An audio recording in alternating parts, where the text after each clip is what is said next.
Olá, gente. Voltamos agora para a segunda rodada desse bloco sobre fertilidade e gestação. E para essa rodada eu gostaria de apresentar outros debatedores que se juntaram a nós aqui. Começando pelo Dr. Paulo Bianchi, que é médico ginecologista, especialista em medicina reprodutiva. Aqui ao meu lado direito também... desculpa, Paulo, você ia falar um bom dia, eu interrompi você. Aqui ao meu lado direito também a doutora Milena Gross, que é médica, psiquiatra e psicanalista, especialista em psiquiatria perinatal. Obrigada. Doutora Luciana Chamier, médica radiologista, especialista em imagem da mulher, referência no diagnóstico de imagem para endometriose. Bom dia a todos. Juliana, psicóloga clínica, psicodramática, psicanalista, especialista em sexualidade também pela USP. Obrigada pelo convite. E Ricardo Luba, que continua aqui com a gente da rodada anterior. Muito bem, gente. Então, após o período de tentativas, muitas pacientes com endometriose vão sim se deparar com um quadro de infertilidade, né? E agora? E agora que o positivo não veio? O que a gente faz com essas pacientes? Então, gostaria de abrir essa rodada de perguntas com algumas perguntas-chave. E essa primeira pergunta eu vou direcionar tanto para a Juliana quanto para a Milena, gente. Então, ao se deparar com uma situação de infertilidade, algumas emoções surgem, tal como vergonha, insegurança, medo, especialmente quando a gente vê as pacientes aí também vendo o seu grupo, né, a sua roda de amizades, aí todo mundo engravidando no mesmo tempo, né? E como gerenciar melhor essas emoções? Qual será o impacto do gerenciamento do estresse, né, na fertilidade dessa paciente também? Tá? Mas principalmente focado em como gerenciar melhor essas emoções. Esse é um dos momentos mais difíceis, né? Se deparar com o diagnóstico de infertilidade, porque a gente tem o imaginário social de que todas as pessoas com útero são férteis, né? Então, essas mulheres, quando se deparam com esse diagnóstico, têm, num primeiro momento, um grande choque. E que a gente entende que, do ponto de vista emocional, tem um efeito traumático. Então, no primeiro momento, é se dar um tempo, né, para, de alguma maneira, lidar com essa notícia, talvez poder dividir com pessoas de confiança que eu sinto que não vão me julgar, né, porque uma das questões que essas mulheres trazem é essa sensação de ser julgadas o tempo todo pelo entorno social. Num segundo momento, poder, a partir desse diagnóstico, traçar um planejamento e pensar alternativas para lidar com isso, né? Acho que uma campanha como essa é algo muito importante para a gente poder tentar desconstruir do imaginário social essa ideia de que todas as pessoas são férteis, né? A endometriose, a infertilidade, tem um tabu, né? Fala-se pouco disso, assim como a saúde reprodutiva da mulher, e talvez a gente podendo visibilizar esse sofrimento, essas mulheres possam dividir com outras pessoas, né? A gente sabe que a falta de apoio social é fator de risco para desfechos desfavoráveis na perinatalidade, né? Isso produz sofrimento psíquico, e poder ter espaços em que eu me sinto não julgada, falando disso com iguais, em grupos ou em psicoterapia ou com meu parceiro, pode ser bem potente para poder amparar essas mulheres nessa trajetória. Excelente. Bom, queria complementar também o que a Juliana falou. Realmente é um momento de muito impacto, a mulher fica surpresa, o casal não esperava essa notícia, e a gente que atende bastante esse público percebe um julgamento, um desconforto, uma sensação de ser menos do que os outros. É algo que a gente precisa combater, e um jeito de combater isso é com informação, é saber que infertilidade tem causas orgânicas. A gente escuta muito na saúde mental, a pessoa não engravida porque não relaxa, porque não consegue pensar em outra coisa. Se você tira férias, vai viajar com seu parceiro que você vai engravidar. Não é assim. Eu acho que isso coloca uma carga maior em cima da mulher, porque além dela não conseguir engravidar naturalmente, a culpa é dela, né? Então, acho que a gente cai sempre nesse paradigma da culpa feminina. É uma coisa que a gente tenta combater e precisa ter um apoio sem que esse apoio seja estigmatizante. Vá fazer terapia porque a gente precisa da terapia para que você consiga engravidar. Não. A terapia, o acompanhamento psiquiátrico, quando necessário, ele é importante para que aquela mulher tenha um repertório melhor, tenha mais força emocional, e a gente fala muito da mulher, mas é o casal, né? O casal que é infértil, não é a mulher. e tem causas masculinas também, claro que isso foge do propósito aqui do Endotox, mas é importante que a mulher não fique com essa carga, que o casal tenha uma força, um vínculo para seguir esse caminho na busca do filho, né? De entender as causas, ver quais são os próximos passos, que eles tenham força para isso. Excelente. E você, né, Milena e a Juliana, tem um trabalho muito focado nessas pacientes, né? Vocês gostariam de compartilhar rapidamente a experiência de vocês? A gente está há 8 anos fazendo atendimento com mulheres e casais que estão em reprodução assistida. A gente tentou vários formatos. O formato que está dando mais certo é o grupo online que a Juliana coordena. E é isso, assim, a gente percebe que falar sobre reprodução assistida é um grande tabu. As pessoas passam por isso sem compartilhar com ninguém da família e que bom poder ter um espaço entre iguais. Não sei se a Ju quer falar rapidamente do grupo. Acho que sim, a gente vê o grupo acontece na Vida Bem-vinda, né? Ele é gratuito a todas as pessoas que têm desafios aí reprodutivos e aberto. E a gente tem visto um movimento, mais recentemente, da maior participação dos homens. Isso é super interessante, né? Porque a gente fala, né? Eu sempre gosto de dizer, né? Que a OMS vai pensar em casal infértil. Então, apesar das intervenções acontecerem no corpo da mulher, é muito importante a participação do parceiro, pensando nos desfechos, né? Então, acho que o profissional da saúde pode convocar esses homens para estarem presentes nas consultas, né, e dividir um pouco essa experiência que é tão intensa para a mulher. E isso tem acontecido nos grupos. Cada vez mais os homens têm participado e isso tem sido muito interessante. Eles também têm podido compartilhar os desafios deles de estar ao lado, a impotência em lidar, né, com esse sofrimento que eles veem da parceira. Então, tem sido muito interessante, estão todos convidados para participar. Excelente. Gente, gostaria de lembrar que as enquetes estão abertas, então ali ao lado direito do monitor de vocês têm um espaço para responder essas enquetes que traremos os resultados ao final dessa rodada, tá bom, gente? Bom, próxima pergunta, vou direcionar ao Ricardo Luba. De modo geral, os médicos e médicas especializados em endometriose ou são cirurgiões ou são da área de medicina reprodutiva. Alguns fazem ambos, mas são minoria. Entre cirurgiões ginecologistas e especialistas em medicina reprodutiva, há experiências diferentes e pontos de vista muitas vezes diferentes também. A quem essa paciente e o casal devem procurar? Ótima pergunta, Tomil. Essa daí é aquela pergunta que a gente sempre vê muita discussão.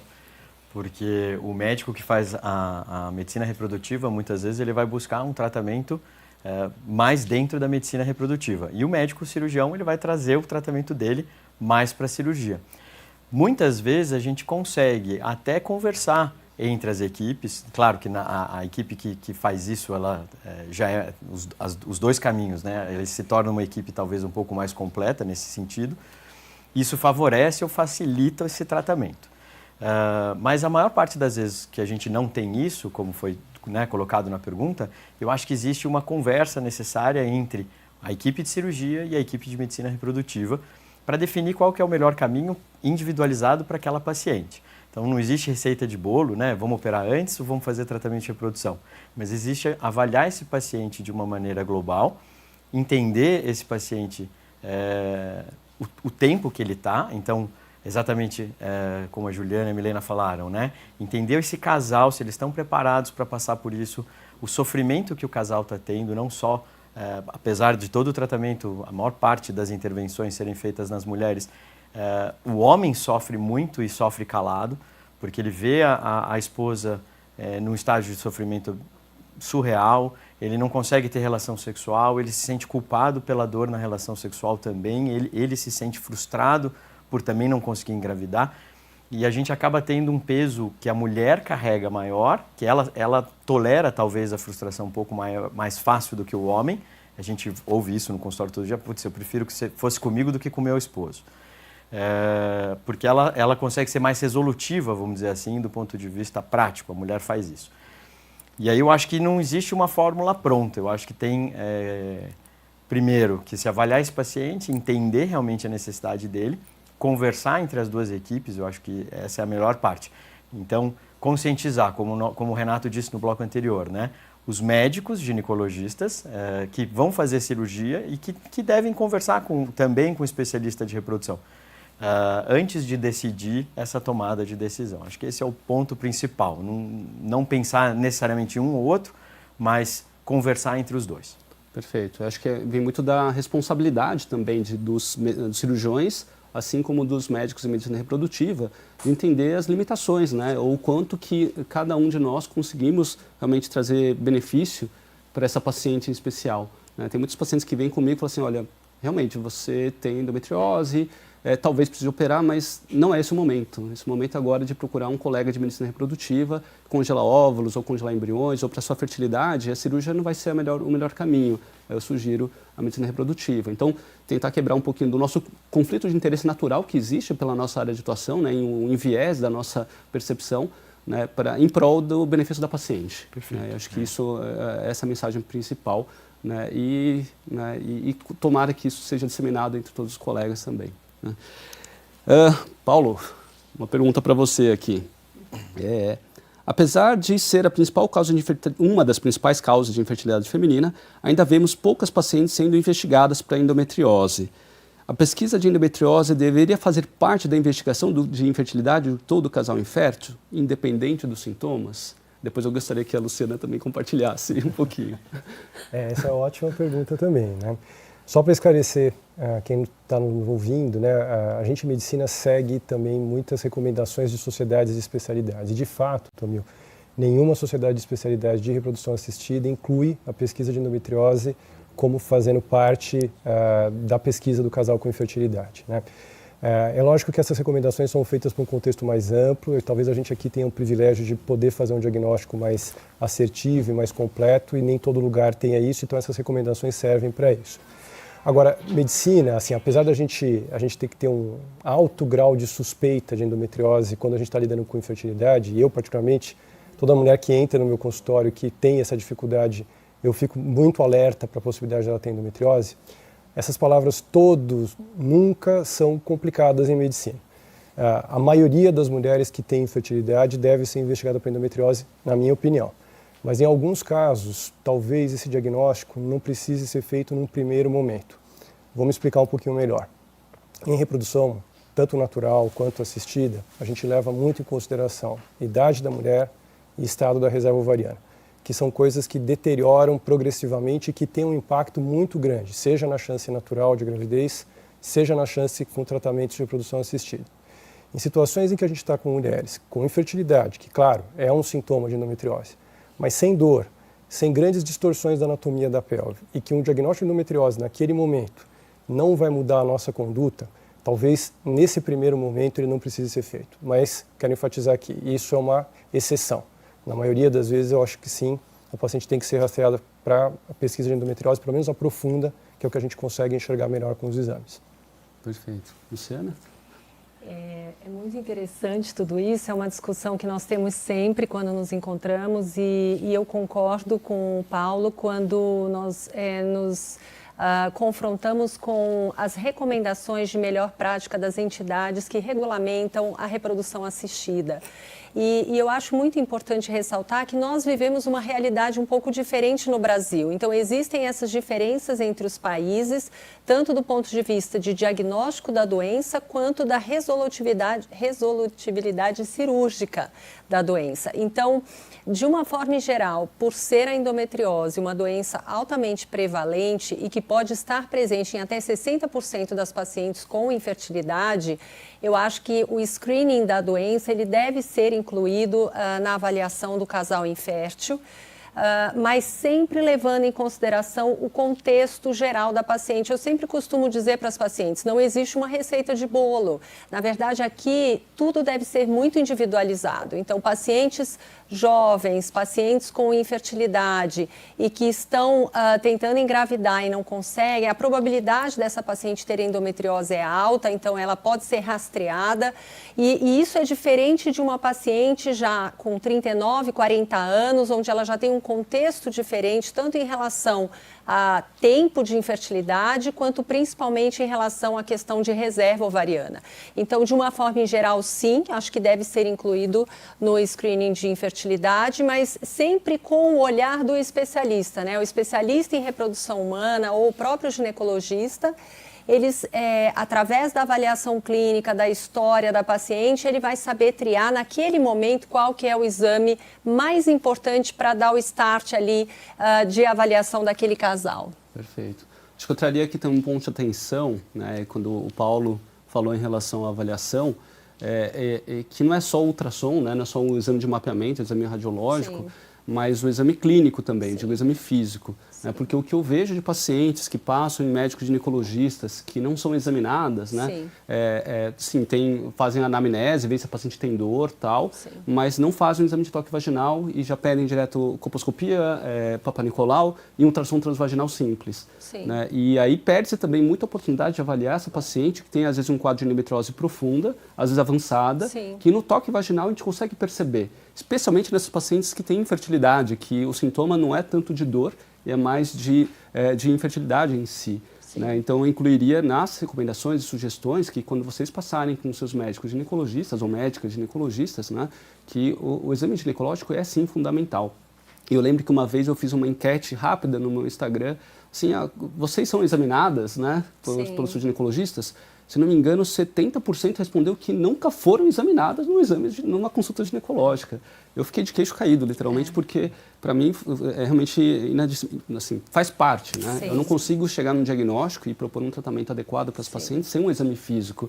Né? Então, é super válido isso, realmente não acho que seja para todas, mas quando há uma suspeita, maior seja pela história clínica ou pelo exame físico, é fundamental realmente a gente investigar, né? Porque perde-se a oportunidade, senão, de tratar adequadamente. Sim. E uma coisa que é muito importante, dentro desse contexto do que você comentou, é escutar a paciente, né? Quantas pacientes relatam repetidamente para os ginecologistas ao longo dos anos, eu tenho dor, eu tenho cólica, e aquilo acaba passando durante muito tempo sem ser investigado. Vale comentar também que hoje muitos ginecologistas têm ultrassonografia no consultório e às vezes ele não faz o toque vaginal, ele faz um ultrassom e aí ele não está habilitado a procurar endometriose, então mais um gap aí de avaliação. E essa paciente vai passando os anos e ela não é diagnosticada. Então, o nosso impacto aqui, o radiologista especialista em endometriose, quando ele faz o diagnóstico da paciente, aí vem o lado emocional muito importante, você percebe uma transformação na face da paciente durante o exame, à medida em que você vai dizendo alguma coisa para ela, que o exame dela é positivo para endometriose, ela começa a ficar transtornada, porque a primeira coisa que vem para a paciente peraí, eu vou no ginecologista todo ano, eu faço exame de ultrassom quase todo ano, como que eu só vim descobrir agora a minha endometriose? Então, eu acho que o exame físico é fundamental e também escutar as pacientes. Né? Perfeito, perfeito. Gente, vou para a próxima pergunta aqui, pelo adiantar do tempo também, que passa super rápido, né? Quando a gente está conversando aqui, o tempo voa. Essa vai tanto para o Paulo quanto para o Ricardo Luba. Tá? Eventualmente nos deparamos com pacientes com quadros extremamente avançados de endometriose, com endometriomas bilaterais, comprometimento tubário, além de outras lesões como lesões intestinais. Muitas dessas pacientes não tiveram o diagnóstico de endometriose até essa fase da vida. Outras já sabiam, mas não receberam tratamento. Na opinião e experiência de vocês, o diagnóstico precoce nesses casos poderia ter potencialmente mudado o rumo do quadro de fertilidade dessas pacientes por permitir justamente esse tratamento antecipado? Eu não digo nessa fase reprodutiva especificamente, mas muito antes, a gente falou da infância e adolescência, naquela fase que os sintomas começam a aparecer. Sim, com certeza, né, Tomil? Acho que se você pode avaliar esse paciente antes, com o diagnóstico correto, complementando até a última conclusão, eu sou super a favor dessa pesquisa para todo mundo. Eu acho que tem uma coisa que limita bastante, que é a questão custo, muitas vezes, né? E a questão do profissional gabaritado para fazer essa avaliação adequada. Quantas vezes a gente pega um exame que não tem nada, mas aí você faz o exame, aí você faz, mesmo às vezes com o próprio ultrassom, sem preparo nem nada, mas na hora que você coloca o ultrassom, a paciente, ai, tá doendo aqui, tá doendo ali, você fala, pô, tem realmente não tem uma mobilidade ovariana, a gente vê os ovários ali aderidos atrás do útero sem nada, assim, e aí você pede com uma pessoa habilitada, e aí vem um quadro extenso dessa maneira, e você fala, putz, perdemos a chance realmente de, primeiro, fazer esse diagnóstico, segundo, oferecer a essa paciente algo que pudesse não interferir realmente na fertilidade nesse momento, mas preservar a fertilidade, fazer um tratamento adequado onde a gente pudesse não deixar evoluir para esse grau tão absurdo de doença. Isso com certeza traria um impacto não só na fertilidade, mas na qualidade de vida dessa paciente. E muitas vezes essa paciente é aquela que está se queixando aí de dor faz 5 anos e ouvindo do ginecologista, não, isso é normal, fica tranquilo, isso é normal, toma um remedinho que passa.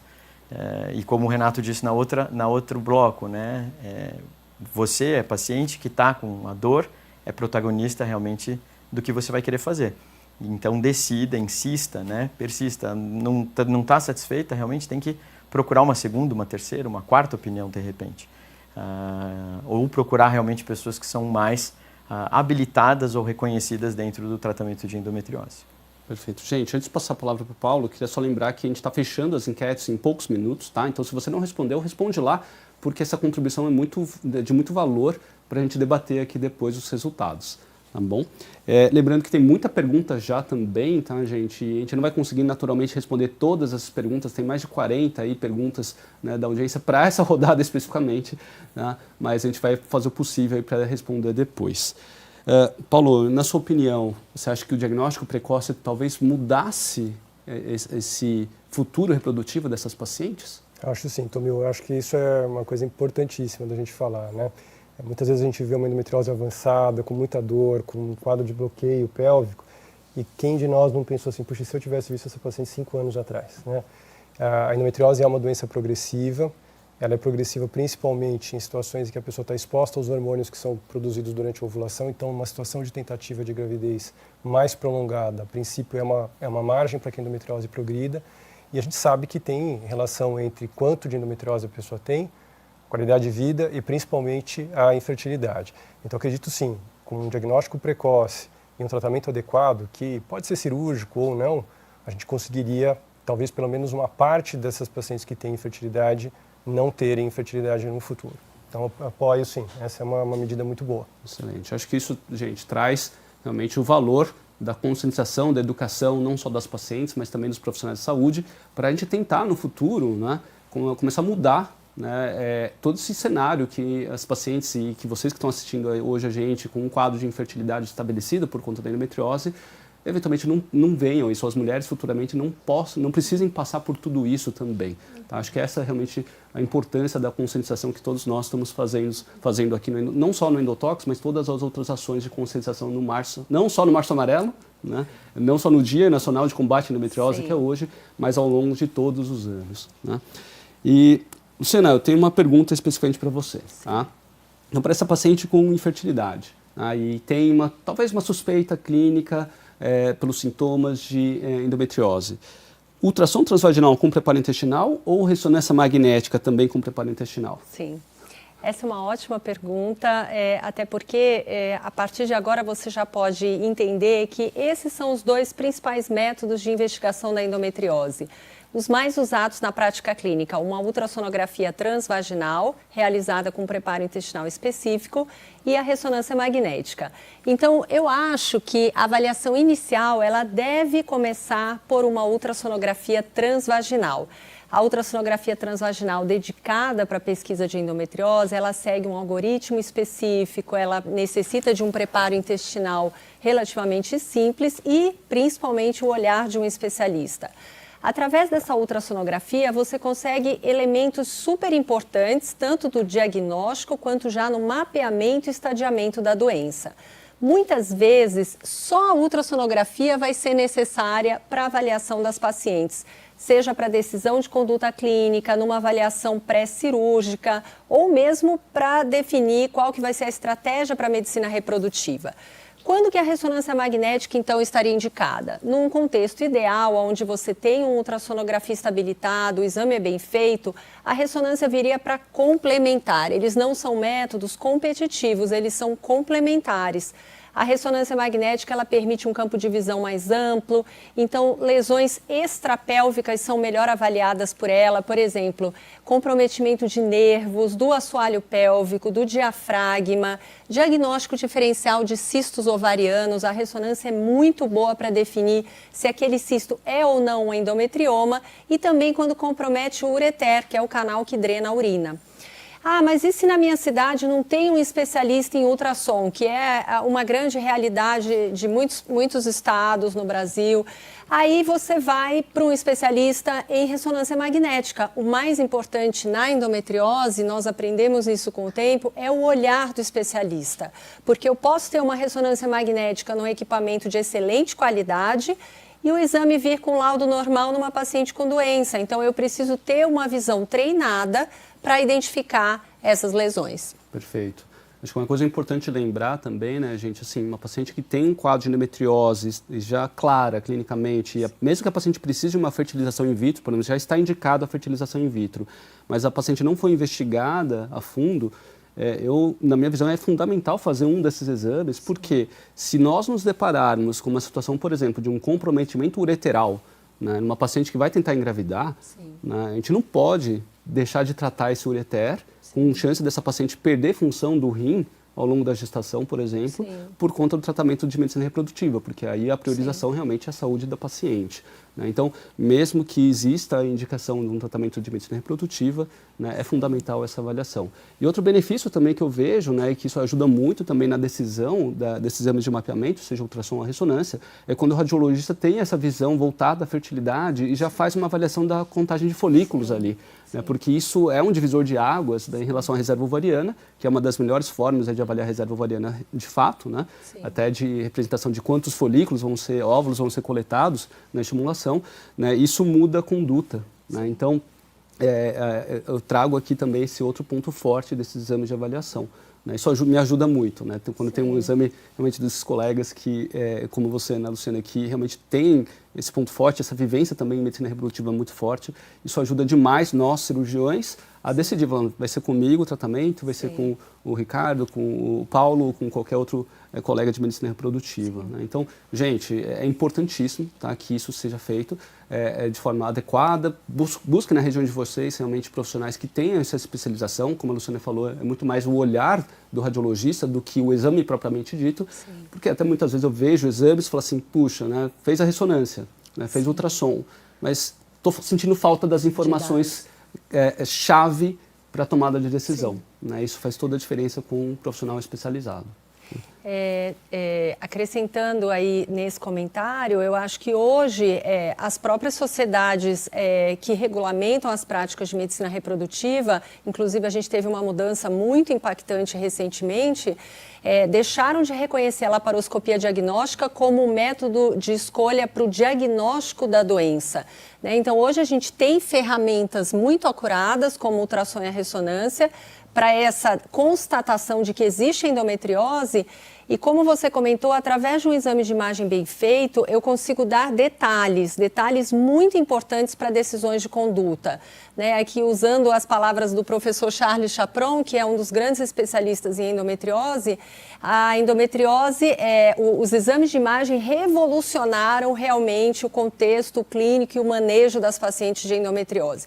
Hoje, com o exame de imagem, ele passa a ser o ponto central para as decisões de conduta. Então, eu acho que é extremamente importante que esse exame seja bem feito e que ele possa cada vez mais fornecer mais e mais detalhes e informações para que vocês possam, a partir dali, decidir o futuro dessa paciente. Perfeito, perfeito. Isso, gente, a gente não está nem falando de outros fatores aí que o exame de imagem traz para a gente, né? Imagina o quanto que fatores como a adenomiose, para o Ricardo Lubra, para o Paulo também, mudem a conduta nos tratamentos, na condução, né? Mas, infelizmente, a gente vai ter tanto tempo, né, hoje para debater sobre a adenomiose, porque isso daria só um dia inteiro de debate sobre a adenomiose também, né?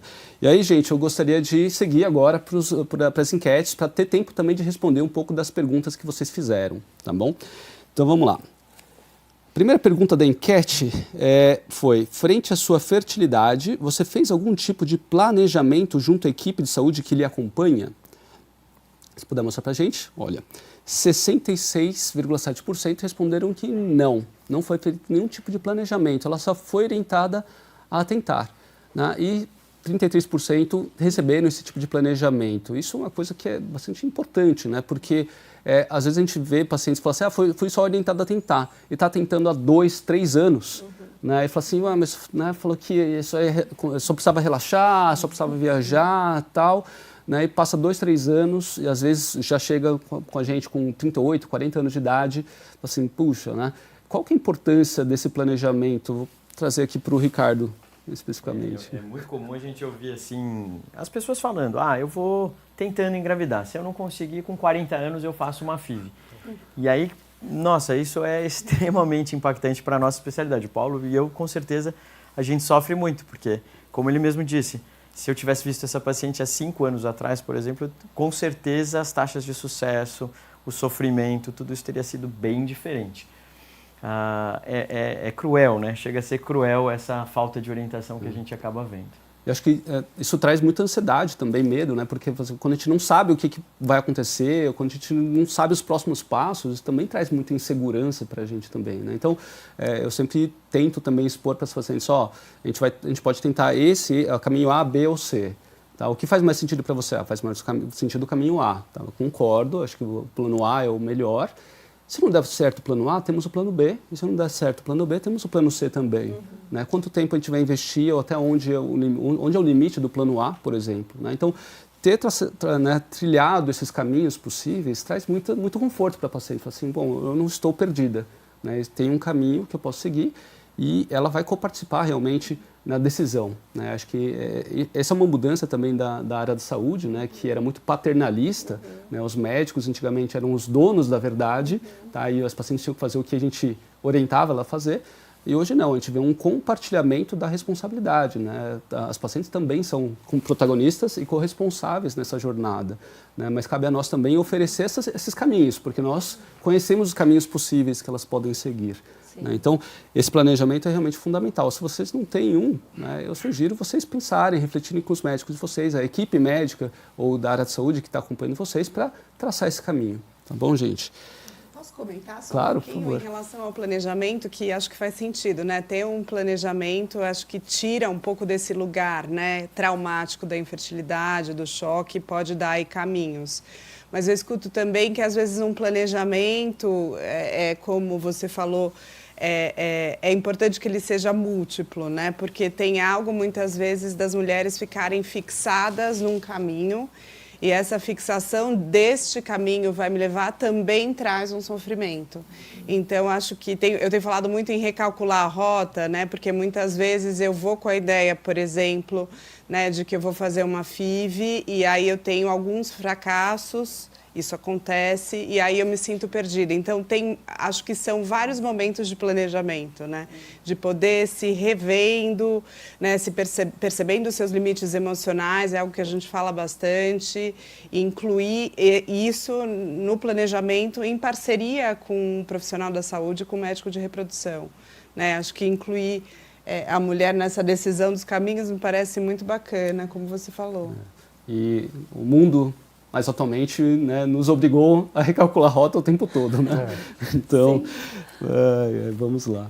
Qual das emoções, próxima pergunta, gente, qual das emoções abaixo você mais se identificou frente ao diagnóstico de infertilidade? Nossa, interessante tanto para a Milena quanto para a Juliana. Ansiedade, 44%. Medo, 32%. Depressão, 14,7%. Vergonha, 5,9%. E pânico, 2,9%. Milena, você gostaria de Sim, eu estava aqui pensando que ansiedade e medo, eles têm um paralelo muito grande, né? Então, se a gente juntar os dois principais aí, eu perdi os números, mas deve dar 76%. Quase 80%, né? 75% das pacientes experimentando um aumento de ansiedade. O que é ansiedade? Ansiedade é preocupação com o futuro. Eu estou preocupada com o que vai acontecer daqui para frente e, em geral, eu penso o pior cenário possível. Então, a ansiedade a gente pode falar assim que é como se fosse uma doença do futuro. Eu não consigo estar no agora e muitas vezes o nosso trabalho na saúde mental é trazer para o agora e pensar passo por passo qual que vai ser esse caminho, porque já parece algo catastrófico. nunca vou engravidar, todas as minhas amigas e conhecidas e familiares engravidam, menos eu. Né? Então, a gente tem que tirar a mulher desse lugar catastrófico e pensar, bom, temos opções. É bom ter o diagnóstico, é bom ter a reprodução assistida. A gente que lida muito com as tentantes, a gente vê um peso muito grande que faz sentido com aquele 5% da vergonha de, puxa, eu tenho que optar por esse caminho e as pessoas que eu conheço não foram por esse caminho. E a gente tenta ver de um outro prisma. Puxa, que legal que tem a reprodução assistida, porque se a gente fosse 40, 50 anos atrás, era simplesmente uma sentença, agora não é mais. Então, tem vários caminhos, a gente tem que ver isso como um obstáculo, mas não como algo definidor. Né? E eu vi que 15% estava ali depressão, acho que é importante a gente diferenciar a tristeza da depressão. Né? A depressão clínica é um sintoma, é um quadro médico que precisa de um tratamento específico, e tristeza é uma decepção com algo que não saiu do jeito que a gente queria, um sentimento de vazio no coração, mas que vai passar com o tempo. Né? A gente tem capacidade mental e emocional para elaborar as decepções, mas a enquete bate bastante com o que a gente vê, né, Ju? E acho que em relação à ansiedade na mulher, acho que tem muito a ver também com a questão do tempo reprodutivo, né? Como a mulher tem essa finitude, né? Acho que elas se sentem um tanto correndo contra o tempo, né? E acho que a gente sempre tenta trabalhar no intuito de poder tomar o tempo de cada uma necessário para poder se envolver com o tratamento, né? Porque às vezes a gente precisa de uma pausa, né, que faz com que eu possa até ter uma melhor aderência ao tratamento. Então, poder se escutar, apesar da ansiedade, apesar desse tempo e dessa pressa em relação à fertilidade do corpo da mulher, é um desafio, mas é algo que pode ajudar. Perfeito. Perfeito. Gente, então, um resuminho aqui, acho que é super relevante essa informação que a Milena trouxe aqui, olhar sempre o copo meio cheio, né, gente? A gente tende a olhar o copo sempre meio vazio. Isso é uma tendência nossa, né? Não só em relação a situações difíceis e tal, mas é natural do humano, né? Então, sempre tentar olhar o copo meio cheio. Tá? Vou passar para a próxima, para a gente conseguir ter tempo de responder pelo menos uma das perguntas. Como você é ou foi amparada pela sua rede de apoio frente ao diagnóstico de infertilidade? Olha só, 50% recebe ou recebeu algum tipo de suporte emocional, mas senti que precisava de mais. Tá? Então, recebeu algum suporte, mas não foi o suficiente. Para 34,4%, recebo muito suporte emocional e apoio de todos, o que é excelente. Né?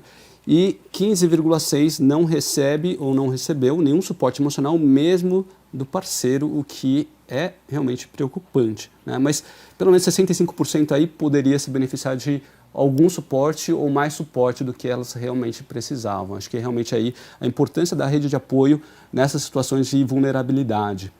Né? Próxima enquete, frente à infertilidade, qual desses profissionais você buscou?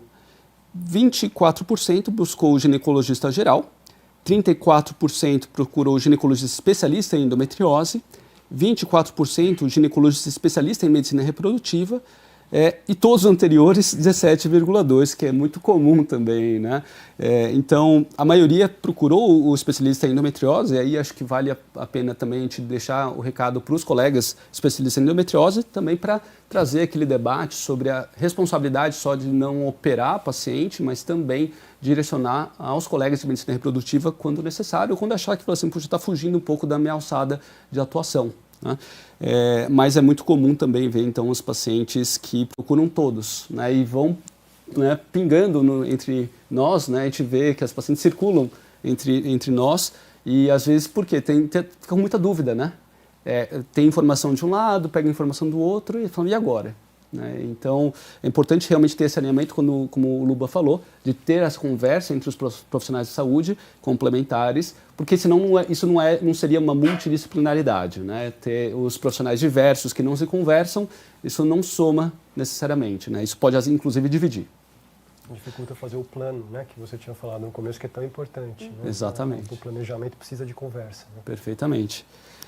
Próxima e última pergunta da enquete foi: após quanto tempo de tentativas você buscou ajuda especializada para tratar a infertilidade? Bom, A maioria aqui, 36%, não iniciou as tentativas ainda, mas imagino que devam estar pensando. Menos de 6 meses, 16,7%. Entre 6 meses a 1 ano, 6,7%. Entre 1 a 3 anos, 30%. Olha só, então a maioria das pacientes, das pessoas que responderam aqui, esperaram entre 1 a 3 anos.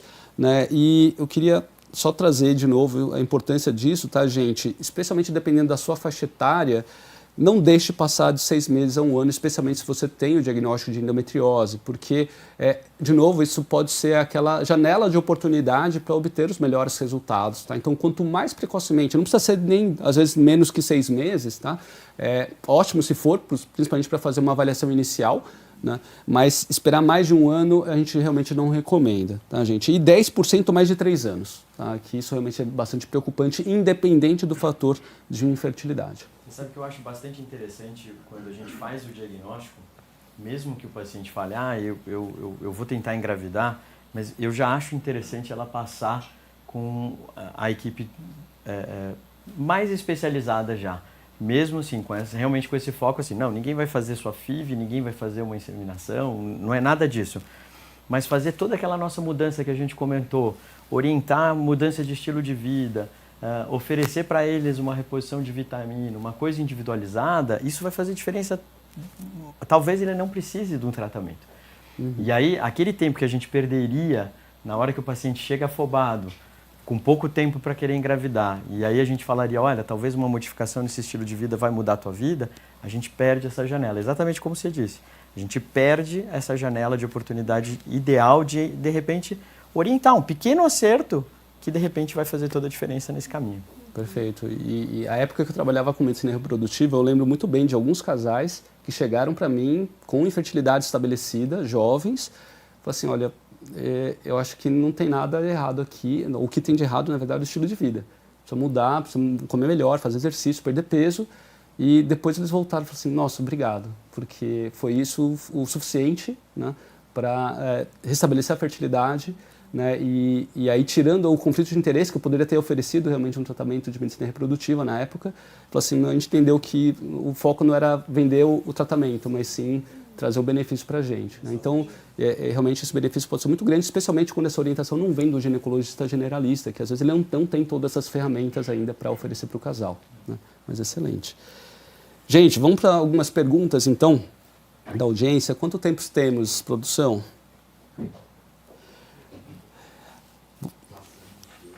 Ok, então passamos 2 minutos, gente, eu vou para uma pergunta só. Quantos tínhamos, Mas vamos rapidinho para uma pergunta aqui. Pergunta da Caroline Ferreira. Após a cirurgia de endometriose, quanto tempo esperar para tentativas de engravidar de forma espontânea e procurar auxílio da medicina reprodutiva? Quer comentar, Paulo? Não, essa é uma ótima pergunta. E isso faz todo sentido nesse contexto que nós estamos discutindo aqui do planejamento. Hoje, existem algumas características que a gente sabe que tem associação com uma chance de uma pessoa engravidar espontaneamente depois de uma cirurgia de endometriose. E, claro, depende de algumas características pessoais, idade, estado da reserva ovariana, se o parceiro tem algum problema, como é que as tubas uterinas estão, e depende de características que forem contadas na cirurgia e quão resolutiva a cirurgia pode ser, como ficou a anatomia dessa pessoa depois da cirurgia. Baseado nisso, a gente tem uma estimativa de quantas pessoas conseguiriam engravidar naquela situação naturalmente num espaço de tempo curto. Quando essa estimativa é boa, a gente pode deixar um tempo de 6 meses a 1 ano. Quando essa estimativa é ruim, quando é baixa a expectativa, aí às vezes, gente, a gente tem que ir para a reprodução assistida mais rapidamente, em pouco tempo de tentativa ou às vezes até direto depois da cirurgia. Então, para responder muito diretamente a sua pergunta, depende dessas características e do que foi achado na cirurgia. Caso a caso que a gente decide isso junto com essa equipe multidisciplinar, médicos de reprodução assistida e os médicos cirurgiões de endometriose. Excelente. Eu queria complementar só uma coisinha rapidinho. Antigamente a gente acabava fazendo a cirurgia, entrava com bloqueio hormonal, esperava um tempinho e aí depois a gente liberava para operar.